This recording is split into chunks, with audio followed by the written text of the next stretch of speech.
Happy New Year in advance po sa inyong lahat. Ngayon, dito po tayo sa ating kaibigan, no? Nandito po si Shuto. Nais ko lang po iparating para po ay lahat po na makapanood nito, swertihin na, no? Kaya nandito tayo, ipapaabot namin ulit ang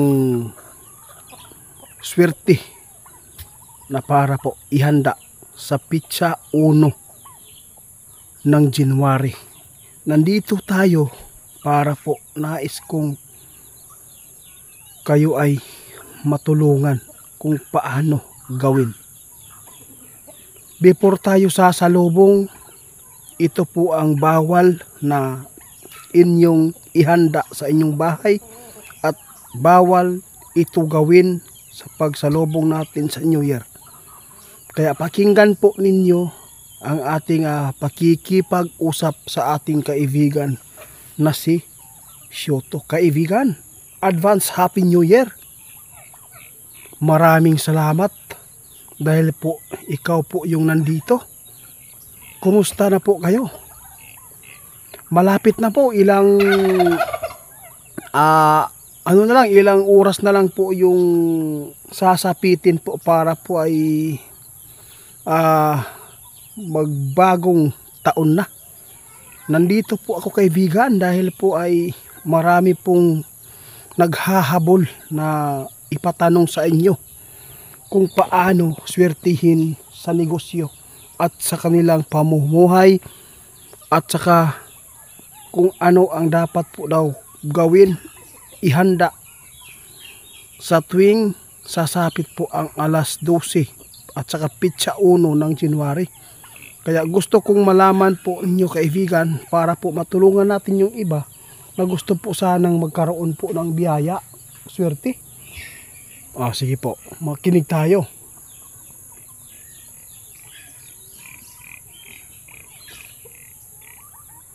Sa lahat po ng nagpatanong, sa lahat po ng makapanood nito, sabi po ng ating kaibigan, unang-una, sa tuwing sasapit po ng alas 12 para umakyat ang blessing sa January sa 2025, ito po ang dapat po ninyong gawin. Lahat po ng mga anak po ninyo, kung sino man po yung kasama po ninyo sa loob ng bahay ninyo, ito ang gagawin po ninyo. Number 1, ang pagdadasal, magpasalamat sa Diyos dahil iningatan po tayo. Ito po ang pinakamalaking blessing na rin natatanggap natin, di ba? Pero kaibigan, meron po akong itanong pa. Ano po daw ang bawal na ihanda?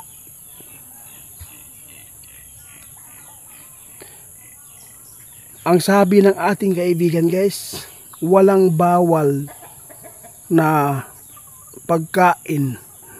Ito ang kanyang tinutukoy guys. So, hindi bawal po yung karne daw. Hindi. Ang bawal po dito kaibigan, ano po? Meron po talaga. Ay meron guys, ano po yan? Huwag po daw kayong magkatay po ng aso ha. Ingatan po ninyo yung mga aso na inyong ihanda sa inyong New Year. Hindi po daw yan maganda. Malas po daw. Yun po ang malas. Salamat kaibigan sa ipinapaabot. Ano po ang ano pa ang prutas po na maganda ilagay?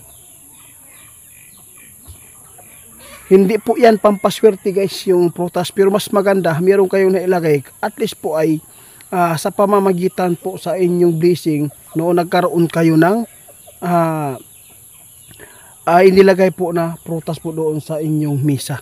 At saka itong sinasabi po ng ating kaibigan noon, narinig na po ninyo yan, no, mga baging.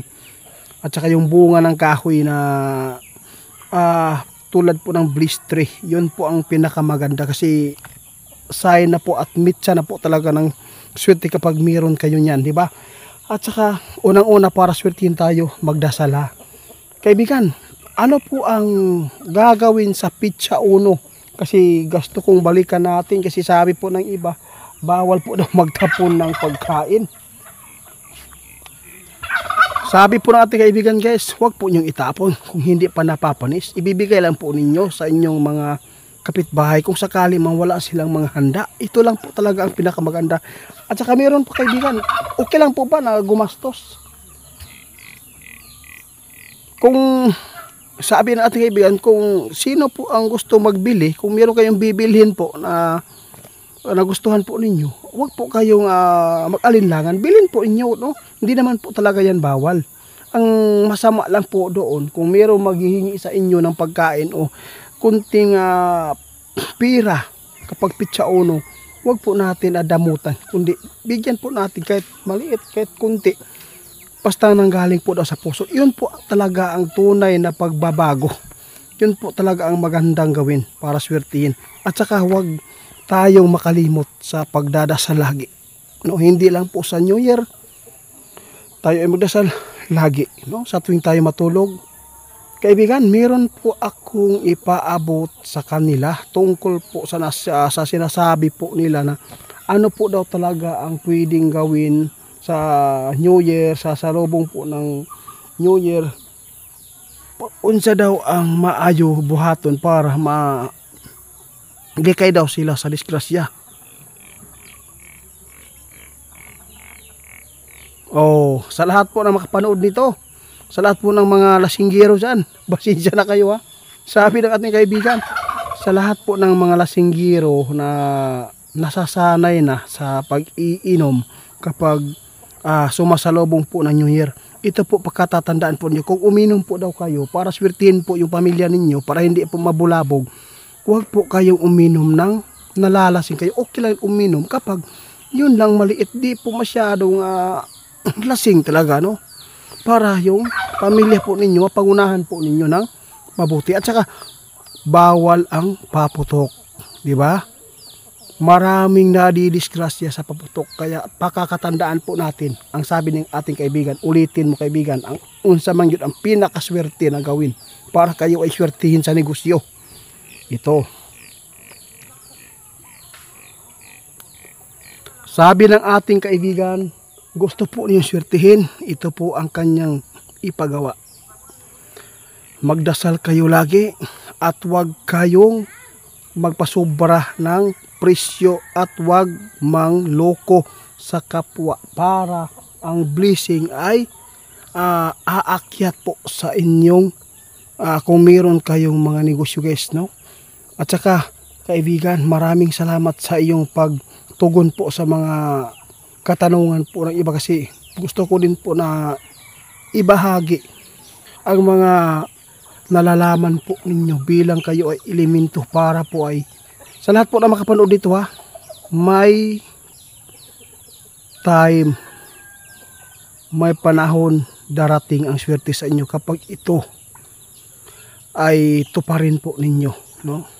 Magdasal, magsunod sa utos ng Ginoo at saka simba, huwag tayong lamang. Kaya yun po, salamat po kaibigan, advance happy new year sa lahat, no? Salamat po sa inyong lahat.